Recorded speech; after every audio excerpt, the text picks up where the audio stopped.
Good afternoon mga ka-neighbors!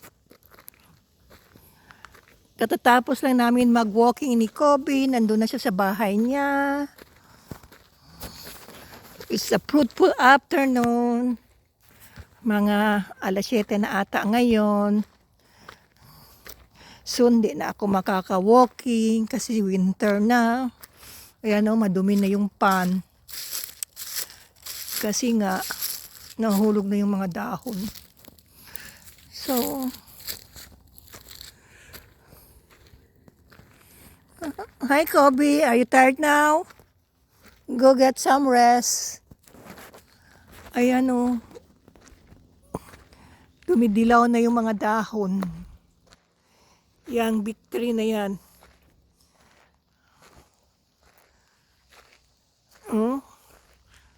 Dumidilaw na yung dulo. So, in few weeks, wala na yung dahon.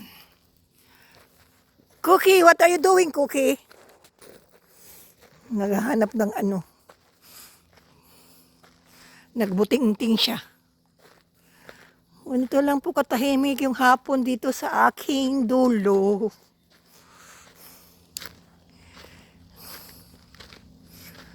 Ngayon, kaayos ang ni Habibi yan. So, yung mga ano, firewood. Kasi minsan, nagpa-fire dyan kung summer time. Mga vecinos, ¿qué tal ustedes todo? Esta tarde, o de noche yaki, alas 7 pasado yaki. Ben, tranquilyaw gayot. Oh.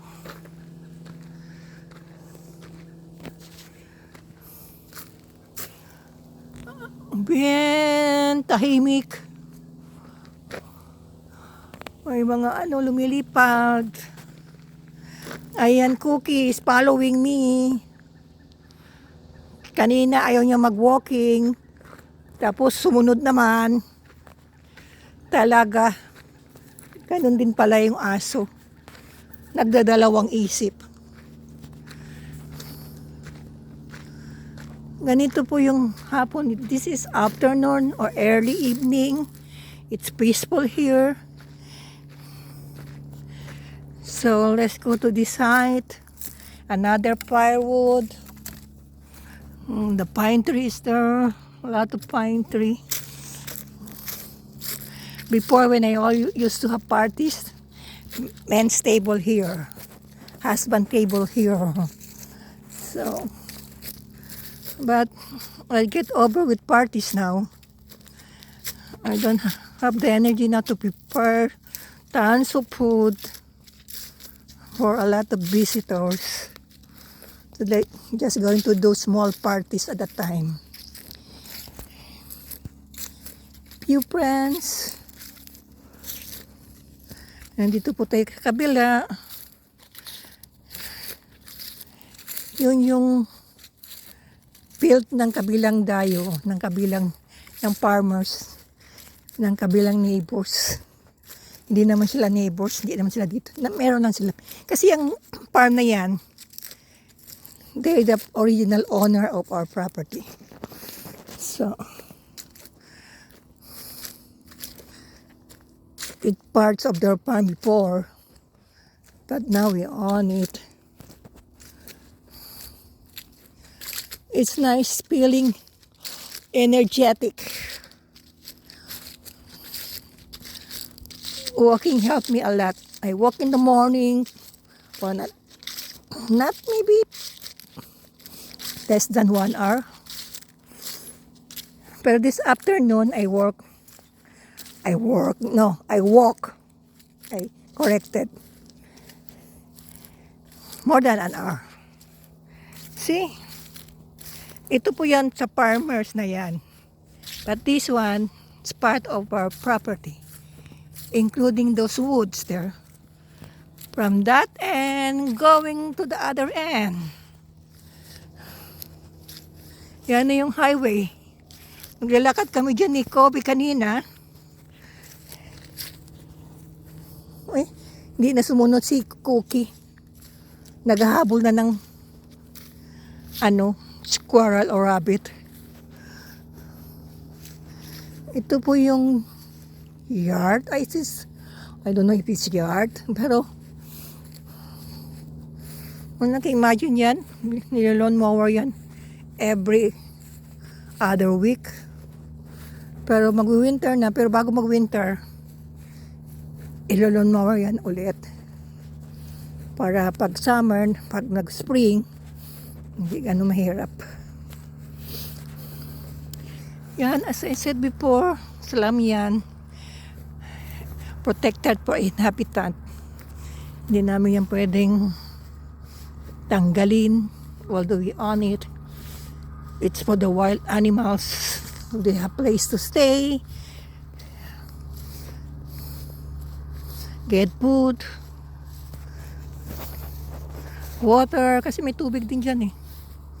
Yun yung taas na ngayang mapuno. Dati marami masyado kasi mga pinutol na namin.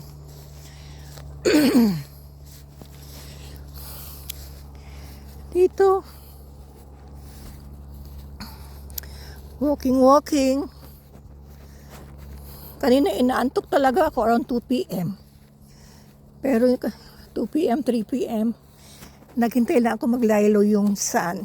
And then at around 5, nag-walking na kami ni Kobe.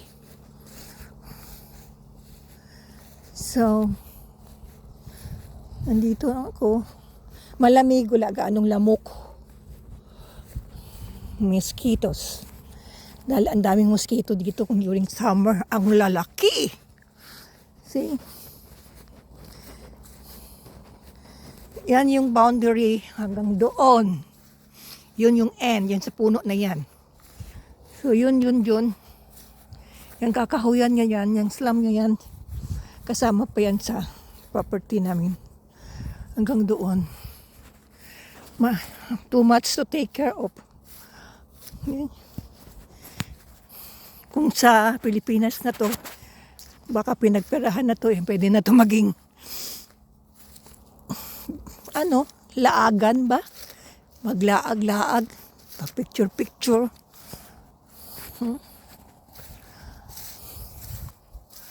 Ana. Unta na ani sa Pinas no kasi this is my dream. Kahit hindi naman ganito kalaki, at least mini farm.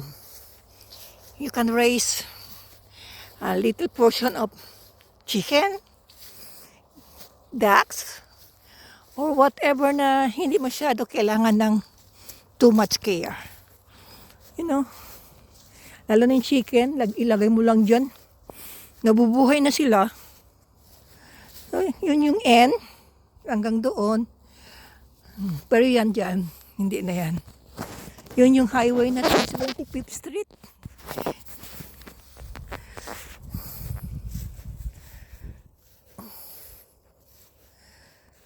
Balik na ako sa bahay.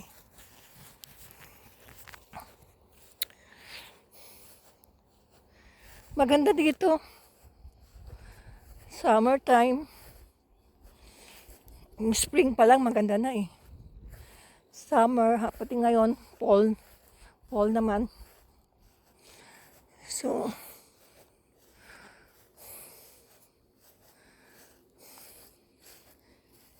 nice talaga. Kung wala lang sanang lamok, during summertime, maganda dito. Mag-picnic. Kasama yung dalawa kong 4 babies. Kasi minsan, daming lamok eh. Tumutusok talaga sa kalamnan mo. And then, mag-black spot. So,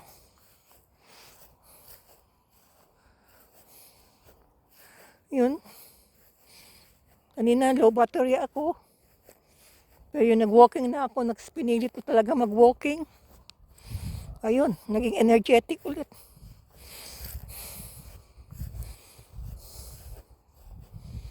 Ganito lang po yung buhay dito. Sa countryside. Wala ka anong ingay. Ingay ng ibon. ng aso namin.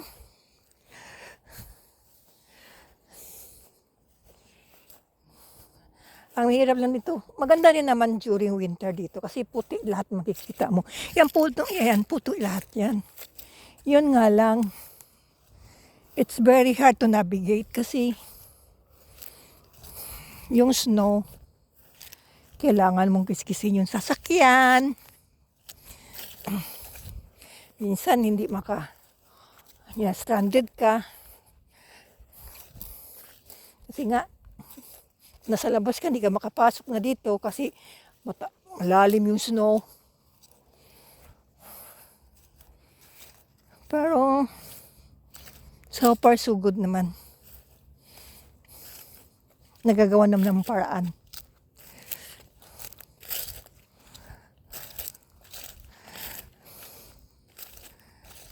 Nagagawa ng paraan.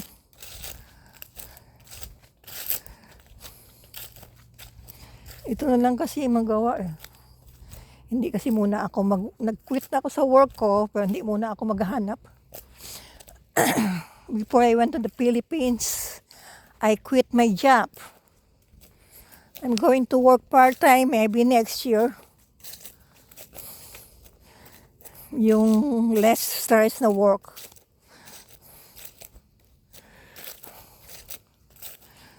Less stress. Meron kaya nun? Kasi yung problema kasi, hindi naman yung work.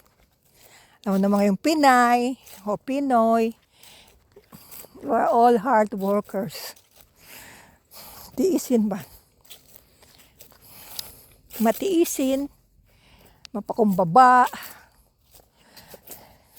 dedicated sa trabaho. Yun yung mga Pinoy. Ang kaso lang, wala, nasunog to. Wala, muntik na. Bakit kaya nasunog yan?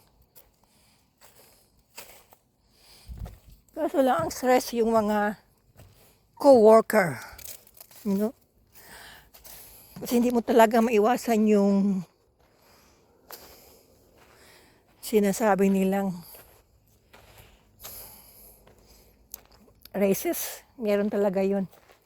Ang iba hindi nagpahalata. Pero yun, close kunuhay.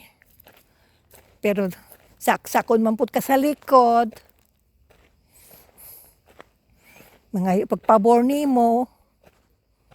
After few days, wala na. Gidunggab na di ka sa likod. Masin asa na aman na ba? Maskin doon di pa kita anda. Masin ayi ka naton chene taman mga traidor. Mga co-worker na mga chene kwan ba na kabesa. Masagana 99. Madaling mainggit. Mga inggitera. Pero, just choose your battle. Huwag ka na makipag-debate, mag-away sa mga ganun. Just do your job.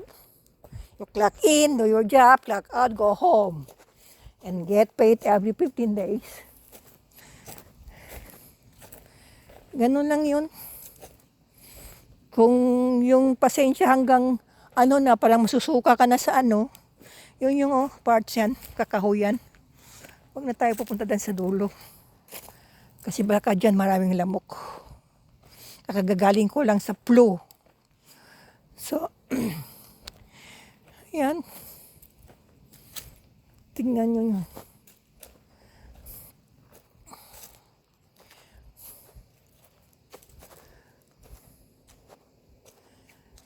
Ayan.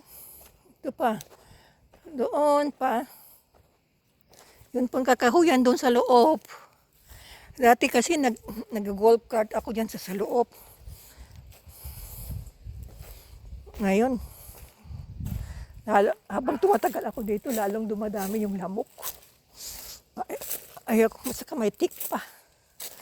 Yun. Diyan kami nagsusunog, pero hindi basta-basta magsunog dito eh. You ask for a permit. Bilhin mo yung permit. It's not free. Hey, Cookie! So yun po mga ka-neighbors. Nag-tour lang po tayo dito sa labas ng bahay ko or sa kabuuan ng lote or na property. Baka backyard matawag. Backyard, front yard, whatsoever. Yun. Wala po kami, malayo po kami sa Kabihasnan. 1 hour to St. Cloud. Kung saan kami namimili. Sa Costco. Uy, bakit nakabukas yung ilaw dyan? Yun yung internet connection dyan.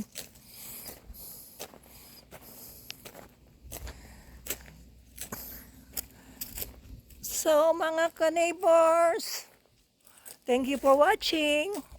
Sana na-entertain kayo. Please, like and subscribe. Good night, Kobe! We'll walk again tomorrow. Good night for now, mga ka-neighbors. See you again. Thank you for watching.